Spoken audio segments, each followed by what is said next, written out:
मेरा मन में याद दिलाया, मैं मेरा कलीसिया में इस वचन को बांटा, सब लोगों को हिम्मत दिलाई।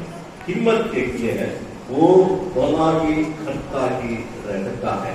Hallelujah, hallelujah.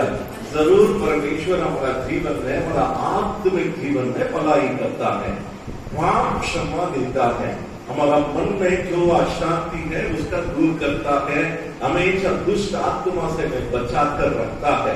ये आज हमारा अनुभव जरूर तो है। Hallelujah, praise God. लेकिन इसके साथ साथ परमेश्वर हमारा जीवन में क्या चाहता है? फलवंत होने के लिए चाहता है। Hallelujah, praise God. वहां उसके लिए परमेश्वर क्या करता है? वर्षा को भेजता है, वर्षा को उंडेलता है। Hallelujah, praise God, hallelujah. हम जानते हैं खेती बाड़ी करने के लिए क्या बहुत जरूरी है? पानी, वर्षा जरूरी है। जब तो एक साल अच्छा से पानी बरसता है तो खेती बाड़ी अच्छा होता है, पैसा ज्यादा अच्छा मिलता है ना? फलवंत होकर भोजन, फलवंत होकर भोजन और आनंद से परमेश्वर हमें बढ़ते हैं। Hallelujah, hallelujah. बात को आपका मन में पूरा विश्वास करेंगे। हालेलुया, हम हमेशा गरीबी में रहेंगे नहीं। कितने लोग विश्वास करते हैं? मैं हमेशा गरीबी में रहूंगा नहीं। हालेलुया। अब गिन कर हिसाब रखना उचित है, लेकिन काफी समय क्या करते हैं? कर्जा है, तुरंत हाथ में कितना पैसा है उसका देखकर क्या कर सकते हैं? कर नहीं सकते हैं। ऐसा ही हमेशा महीना भर ऐसा ही विचार होता है। हालेलुया। लेकिन प्रभु ने क्या कहता है? ऐसा नहीं। वो हम अपना हिसाब रखने के लिए गिन कर करना है, कितना परमेश्वर देता है उसका तो क्या हम जरूर प्रभु के लिए, खुद के लिए हिसाब देना है। लेकिन हमेशा ऐसा विचार में नहीं होना है मैं हमेशा ऐसा गति में ही रहूंगा, बिल्कुल नहीं है। मेरा जीवन में परमेश्वर ऐसा वर्षा दे लेगा, मैं हर प्रकार में कैसा रखूंगा? बहुतायत से रखूंगा। हालेलुया, आमीन, आमीन। हालेलुया। जब तो मैं ये वचन को मेरा कलीसिया में बांटा, हालेलुया, पिछले 2-3 महीना में काफी परिवार में ऐसा एक बड़ा चमत्कार परमेश्वर कर दिया। आर्थिक रीति में काफी छुटकारा मिला। Hallelujah, praise God. ये बोझ अभी भी मेरा मन में है। यहाँ जितने भी लोग बैठे हुए हैं, अगली बार जब मैं आऊंगा सब लोग ऐसा गवाह देना जरूरी है। प्रभु ने मुझे मेरा आर्थिक बातों में क्या किया है? नया नौकरी करती, नया मकान हमें बना दी। जरूर ये दूंगा। इसके साथ साथ इसमें ये भी लिखा हुआ है, परमेश्वर अपना मन में आनंद से बढ़ता है। हालेलुया, हमें सिर्फ पैसा नहीं है, पैसा काफी लोगों के पास बहुत है, लेकिन मन में क्या नहीं है? आनंद नहीं है। आनंद के सबसे मूल बात तो है परिवार में एकता। हालेलुया। जब परिवार में झगड़ा होता है आनंद गायब हो जाता है, लेकिन जब तो परिवार में प्रभु का महान उपस्थिति रखेंगे तो हालेलुया हमारा जीवन में बहुतायत का आनंद होगा। उस आनंद को भी परमेश्वर ऐसा के वर्षा के रूप में उनके हालेलुया, आमीन, आमीन, आमीन। हालेलुया। तीसरा, वर्षा की तरह परमेश्वर में फलवंत करेगा। हालेलुया। नाम का पेड़ लगाते हैं, 3-4 साल के बाद हम उनसे क्या उम्मीद करते हैं? फल को उम्मीद करते हैं, है ना? ऐसा ही आपका जीवन में परमेश्वर फल को चाहता है। हालेलुया। हम फलवंत होना है। कैसा? आत्मिक जीवन में हमारा स्वभाव में बदलना है। हालेलुया। प्रेम में बहुत बढ़ना है। हालेलुया। शांति में बढ़ना है। दूसरों को यीशु के बारे में बताने में बढ़ना चाहिए। हालेलुया। यही फलवंत है। हालेलुया। ये तीनों याद कीजिए। आर्थिक रीति में ऐसा एक वर्षा परमेश्वर होने लगा। हालेलुया। हमारा जीवन में भोजन में कोई कमी लाती रखेगा, आनंद में कमी लाती रखेगा, हमारा जीवन में फलवंत होकर प्रभु के लिए हम जिएंगे। हालेलुया। ये तीनों हमारा जीवन में होने के लिए हम क्या करना है? आंतरिक रीति में बढ़ने के लिए वफादार होकर प्रभु के लिए देना जरूरी। हालेलुया। आमीन कहेंगे, आमीन, जोर से आमीन कहेंगे। हमारा कलीसिया में ज्यादा लोग नहीं, मुश्किल से 120-150 लोग हैं, लेकिन मैं गर्व से बता सकता हूँ पूरा बिहार में हमारा कलीसिया के इनकम की जैसा किसी कलीसिया में नहीं। सिर्फ ये जगह नहीं है, कोई भी कलीसिया। क्यों? हमारा कलीसिया में जो भी लोग आते हैं अपना मन से पहला खर्चा के रूप में 10वां को अलग कर देते। क्यों? कारण देखिए, मेरे परमेश्वर का जीवन में इतना आदि से बल दिया। शुरुआत के समय तो मैं याद करता हूँ हमारा कलीसिया में जब तो दान का थैली को घुमाते हैं, हम घर में जाकर उसका गिन करेंगे तो 12 रुपया मिलेंगे। 12 रुपया का मतलब 12 जन वहां आगे हुए थे, सब लोग लगातार कितना ही देते हैं, 1 रुपया सिक्का ही देते हैं। वही कलीसिया में आज 2500, 100, 200 और जब तो कोविड आया था काफी लोग बता रहे थे कलीसिया में लोग नहीं देख पा रहे। हमारा कलीसिया में ऐसा नहीं हुआ। जो लोग अपने के लिए कमी के बीच में भी कलीसिया में कमी नहीं होना है, ऐसा ही देना। मैं आप लोगों से नम्र होकर विनती करता हूँ, आप लोग देते हैं पास्टर के लिए नहीं, आप लोग देते हैं किसके लिए नहीं? पास्टर के लिए। पास्टर के लिए आप देंगे नहीं देंगे, परमेश्वर उनका परिवार को क्या करेगा? चलाएगा। आप लोग देते हैं किसके लिए? परमेश्वर के लिए। क्यों? परमेश्वर चाहता है अपने बच्चों से स्वीकार करने के लिए चाहते हैं।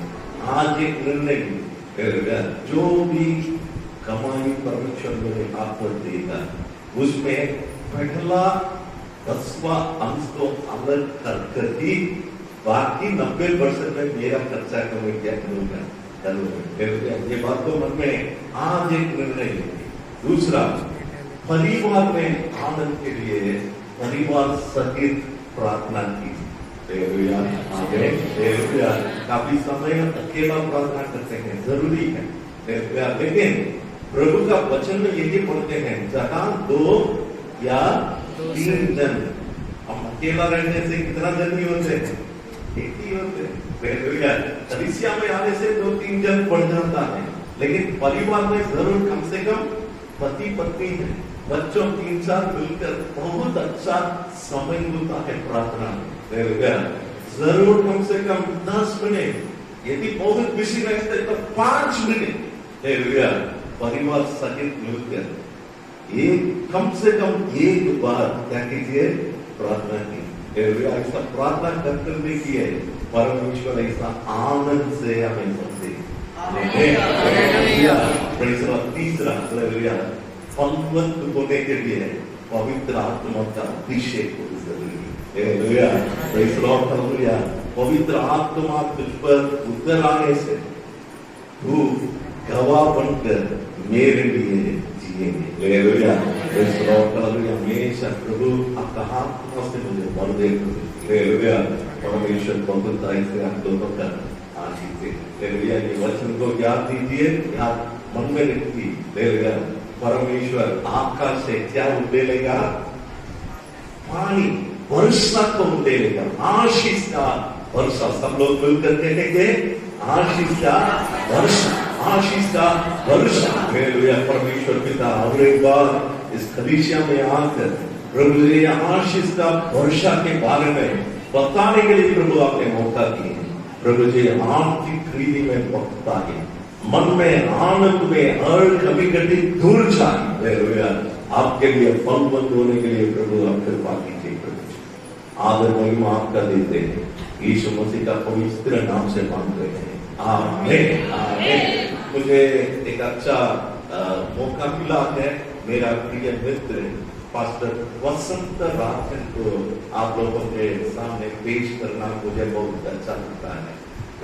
जब मैं प्रभु का बाइबल के बारे में बाइबल कॉलेज में मैं पढ़ाई कर रहा था, उस समय मैं काम करता था। उस काम के साथ साथ इवनिंग कॉलेज में जाकर मैं बाइबल को शिक्षा असेंबलीज में पढ़ रहा था। उस समय पास्टर जी भी मेरे साथ पढ़ाई की। पास्टर जी सरकार में डिप्टी कलेक्टर की रैंक का अधिकारी था। रेवेन्यू डिपार्टमेंट जो भी हम लैंड रजिस्ट्रेशन करते हैं ना, उस डिपार्टमेंट में उनका डिप्टी कलेक्टर बनने के समय वो प्रभु का बुलाहट को स्वीकार कर इस्तीफा देकर प्रभु का कार्य को करते हैं। हिंदू परिवार से आ गए, मैं उम्मीद करता हूँ वो खुद अपना गवाह को बताएंगे, लेकिन मैं एक छोटी सी बात को मैं बताना चाहूंगा। मुझे एक जमीन है चेन्नई में, उस जमीन में कुछ कागज में तकलीफ है। जमीन लगभग 2000 स्क्वायर फीट का है और उस कागज में यही लिखा हुआ है 1600 स्क्वायर गलती से लिखा हुआ है। इसका सुधारने के लिए मैं वहां में रहता हूँ, वहां जाकर कैसा सुधार ऐसा कि किसी से पूछे हैं और बहुत अच्छा बता है, बहुत ज्यादा अच्छा बता है और इसके लिए समय लगेगा। मुझे तुरंत पास्टर जी का याद आया, मैंने पास्टर जी से रिक्वेस्ट किया, पास्टर जी आप इसमें मुझे मदद कर सकते हैं? तो बताया जरूर हम आपके लिए करेंगे। जब हम चेन्नई गए, एक दिन पास्टर जी वो चेन्नई से 100 किलोमीटर से दूर में था, चेन्नई में आया था। वहाँ सबसे ऊंचे अधिकारी RDO कहा जाता है, उनके पास मुझे लेकर गया। तो काम के बारे में जो हुआ उससे भी बढ़कर वहां क्या हुआ मैं उसका बताना चाहूँगा। उनका ऑफिस में बैठे हुए थे और जब तो अंदर किसी ने बैठे हुए थे, उनका जाने के बाद बहुत बड़ा भीड़ था, बाहर उनसे मिलने के लिए, लेकिन अंदर से जो लोग बैठे हुए थे वो बाहर जाने के तुरंत हम दोनों को बुलाए।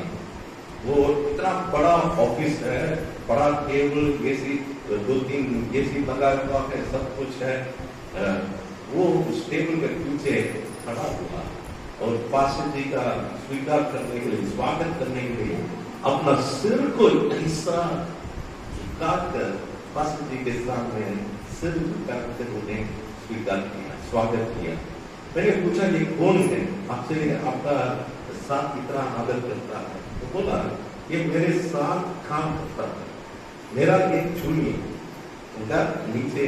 मैंने इस्तीफा देकर काफी सालों हो गए, उसमें सरकार ऑफिस में आप देखिए रिटायर होने के अगला दिन किसी ने अपना कोई परवाह नहीं करते हैं, लेकिन ये व्यक्ति इन्हें देखकर 12-13 साल के बाद सिर झुकाकर उनका क्या करता है, आदर करता है। कारण क्या है वो बताया। आप जैसा एक ईमानदार ऑफिसर को मैंने मेरा करियर में नहीं देखा, इतना डिसिप्लिन। पैसा कमाना है तो काफी कमा सकते थे, लेकिन ईमानदारी से ऐसा एक नाम प्राप्त करना आसान नहीं। जब तो मेरा सारे टीचर्स को देखकर वो बताया चिंता ना कीजिए, करते। जब हम बाहर आए तो हिंदू खड़ा होकर पास्टर जी से कहा मेरे लिए क्या कीजिए, प्रार्थना करने के समय पर मैं मेरा हाथों को खोलकर देख रहा था। वो इतना नम्र होकर वो प्रार्थना का हर शब्द को सीखा।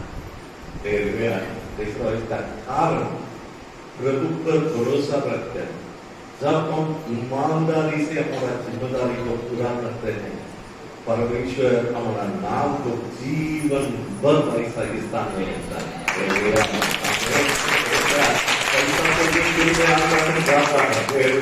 लेकिन जीवन भर ऐसा एक ऊंचा स्थान में रखता है परमेश्वर। पास्टर वसंत राजन आज हमारा बीच में है, तालियों के साथ